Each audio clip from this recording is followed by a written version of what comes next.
বিজয়া দশমীর সবাইকে শুভেচ্ছা, বড়দের প্রণাম, ছোটদের ভালোবাসা। অনেকটাই দেরি হলো আমার এই ব্লগটা এডিটিং করতে। তোমরা তো জানোই আমি গিয়েছিলাম বাড়িতে। বুঝতেই পারছো, এক জায়গা থেকে অন্য জায়গায় পরিবর্তন হলে অনেকটা কিছুই চেঞ্জ হয়ে যায়, তাই আমি আর এডিটিংটা করতেই পারিনি। আসার পরও অনেকগুলো কাজকর্ম ছিল, তাই সেগুলো গুছিয়ে গাছিয়ে আজ আমি নিয়ে বসেছি এই ব্লগটা এডিটিং করতে।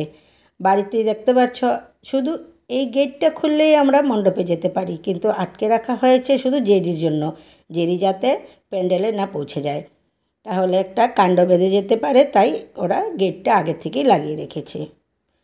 শিউলি ফুল বাড়িতে অনেকটাই, গাছালির মধ্যে পড়ে, উঠোনের মধ্যে পড়ে একদম ভরে আছে। শাশুড়িমা ফুল তুলে রেখেছেন, কিন্তু তাও গাছে চিপায় চিপায় যে আছে সেগুলো দেখে আর মন মানছে না, তাই আমার হাজব্যান্ড কিছু ফুল তুলছিল। এদিকে দশমীর পুজো হয়ে যাচ্ছে আর প্রসাদ টসাদও খাওয়া হয়ে যাচ্ছে। তার সাথে এসে পড়লো সিদ্ধ ভাত, মানে এটা হলো দুর্গা মাকে দশমীর দিন সিদ্ধ ভাত খাইয়ে বিদায় জানানো হয়। তারপর আমরা চলে গেলাম, যেই নিয়মকানুনগুলো থাকে দুর্গা মার প্রতিমা দেখা, তারপর সিঁদুর ছোঁয়ানো, বই ছোঁয়ানো, সেগুলো করে আসলাম সবাই। আমার মেজো যা আর আমি, আমার বাচ্চারা, আমার ভাসুরের মেয়ে, আমরা সবাই গিয়ে দুর্গা মাকে সিঁদুর ছুঁয়ে আসলাম। তারপর তো অনেক লোকজনই আসলো, আমাদের পাড়ার সবাই প্যান্ডেলে আসলো, সবাই তো দুর্গা মাকে সিঁদুর ছোঁয়াবে। সেই নিয়মকানুনগুলো করতে অনেকটাই ভালো লাগে। আর আজকে তো বুঝতেই পারছো, খাওয়ার দাওয়ারের একটা হুলস্থুল থাকেই, কারণ বিভিন্ন ধরনের নিয়মকানুনের পরে খাবার দাবার সেগুলো বানাতে হয়। আমার শাশুড়িমা সবগুলো জোগাড়যন্ত্র করে রাখছেন। আর এদিকে আমরা সিঁদুর টিঁদুর খেলে এখন যাব ঘরে। তারপর আসবে প্রতিমাও আমরা সবাই একটু নিয়মকানুন যা থাকে সেগুলো করব। বাড়িতে গেলে এটাই ভালো হয় যে প্যান্ডেলে সবাই এসে পড়ে, সেখানেই সিঁদুর দান, সিঁদুর খেলা হয়ে যায়।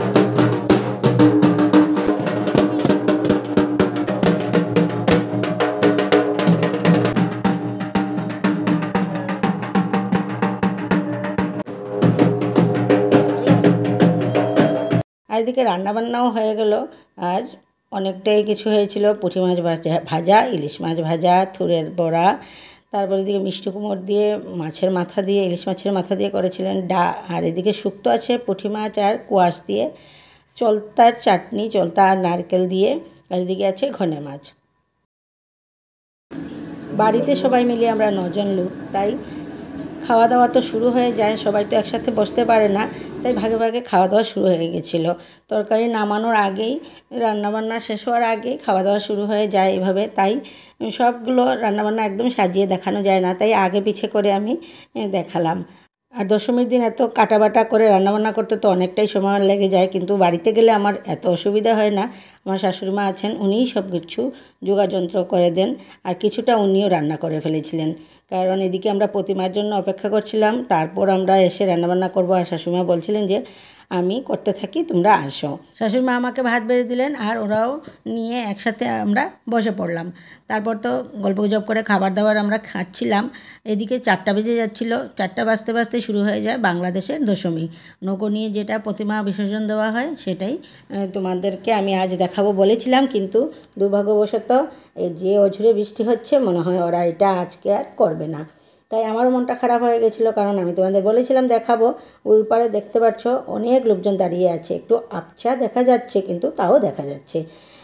কিন্তু ওরা এইভাবে আজকে করতে পারবে না মনে হয়, এইভাবে ওরা কাঁধে করে প্রতিমা নিয়ে এসেই বিসর্জন দিচ্ছে। অনেক লোকজন দাঁড়িয়ে আছে, ওদেরও মন খারাপ হয়ে গেছে, এত সুন্দর দৃশ্য ওরা দেখতে পারবে না।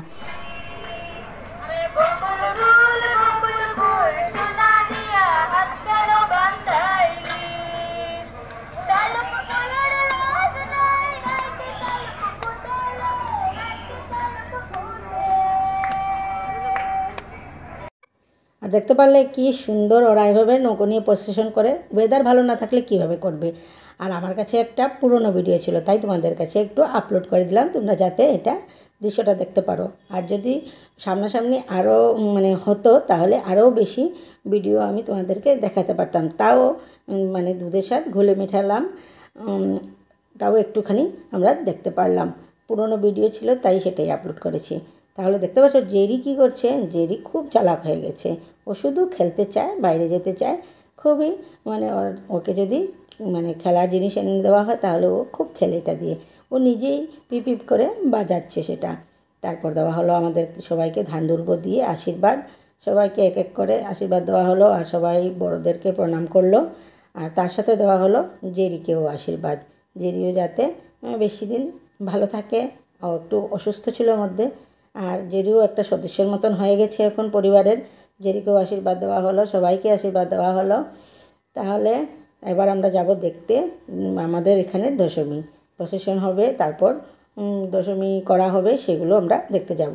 ঘাটে যাওয়ার আমাদেরও ইচ্ছে ছিল, কিন্তু এই যে খুব বেশি বৃষ্টির জন্য ঘাটে যাওয়ার আর রিস্কটা নিলাম না, অনেকটা স্লিপি হয়ে যায়, তার মধ্যে তো ভিড় ঠেলাঠেলি, তাই আমরা আর গেলাম না ঘাটে। তাই আমি চলে গেলাম আমার বড়দির বাসায়। বড়দির বাড়ির সামনে ওইভাবে ওরা মেইন টাউনে থাকে, ওদের ঘরের সামনের দিকে এইভাবে প্রসেশন করে দুর্গা মা প্রতিমা নিয়ে যাওয়া হয়, সেখানেই চলে গেলাম। তাহলে আজকের মতন আর এইটুকুই, টাটা বাই বাই।